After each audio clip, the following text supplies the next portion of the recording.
ನಮಗಿರ್ತಕ್ಕಂಥವು ಪ್ರಮುಖವಾಗಿರ್ತಕ್ಕಂಥವು ಮೂರೇ ಮಠ.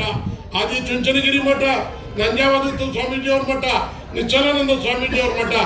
ಈ ಮಠದ ಒಂದು ಅದರಲ್ಲೂ ಸಹಿತ ನಮ್ಮ ನಿಶ್ಚಲಾನಂದ ಮಹಾಸ್ವಾಮೀಜಿಯವರು ಶೋಭಾ ಕರಂದ್ಲಾಜೆ ಅವರು ಹೇಳಿದಂಗೆ ನಾನು ಅವರು ಒಂದು ಮಠದ ಹಳೆ ವಿದ್ಯಾರ್ಥಿಯಾಗಿ ನನ್ನನ್ನು ಅಲ್ಲಿ ಕರೆದಿದ್ರು ನಿರ್ಮಲಾನಂದ ಸ್ವಾಮೀಜಿಯವರು. ಸಂವಿಧಾನವನ್ನು ಎತ್ತಿ ಹಿಡಿತಕ್ಕಂಥ ಅಧಿಕಾರದಲ್ಲಿ ಇರ್ತಕ್ಕಂಥವ್ರು ಯಾರು ಇದ್ರೆ ನಮ್ಮ ನಾಗರಾಜು ಅವರೊಬ್ರು ಅಂತಕ್ಕಂಥವ್ರು ಅವರು ಅಧಿಕಾರಿಯಾಗಿದ್ದಾಗ ಹೇಳಿದಂಥ ಮಾತು ನನ್ನ ಕಿವಿನಲ್ಲಿ ಇನ್ನೂ ಇದೆ.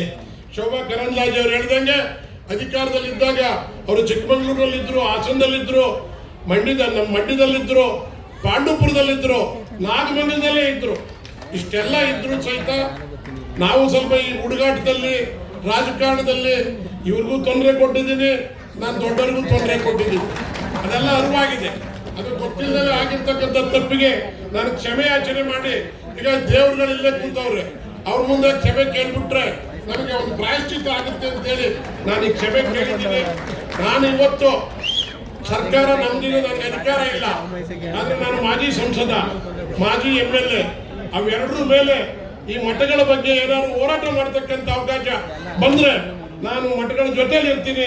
ನಿಮ್ಗೆ ಏನಾದ್ರು ಕೆಲಸಗಳು ಆಗ್ಬೇಕಾಗಿದ್ರೆ, ಕಾರ್ಯಗಳಾಗಬೇಕಾಗಿದ್ರೆ ನನ್ನನ್ನು ಉಪಯೋಗ ಮಾಡ್ಕೋಬಹುದು ಅಂತಕ್ಕಂಥ ಮಾತನ್ನ ನಾನು ಈ ಸಂದರ್ಭದಲ್ಲಿ ಹೇಳಿ, ಇನ್ನು ಬಹಳ ಜನ ಮಾತನಾಡ್ತಕ್ಕಂಥವ್ರು ಇದ್ದಾರೆ. ನಾನು ಹೆಚ್ಚು ಸಮಯ ತೆಗೆದುಕೊಳ್ಳದಲ್ಲೇ 3 ಜನ ಸ್ವಾಮೀಜಿಗಳವರ 3 ಜನ ದೇವರುಗಳು ನಮ್ಮ ಮುಂದೆ ಕುಳಿತಿರ್ತಕ್ಕಂಥ ಈ ಸಂದರ್ಭದಲ್ಲಿ ಅವರಿಂದ ಎಲ್ಲರಿಗೂ ಸಹಿತ ನಮ್ಗೆ ಆಶೀರ್ವಾದ ಆಗಲಿ.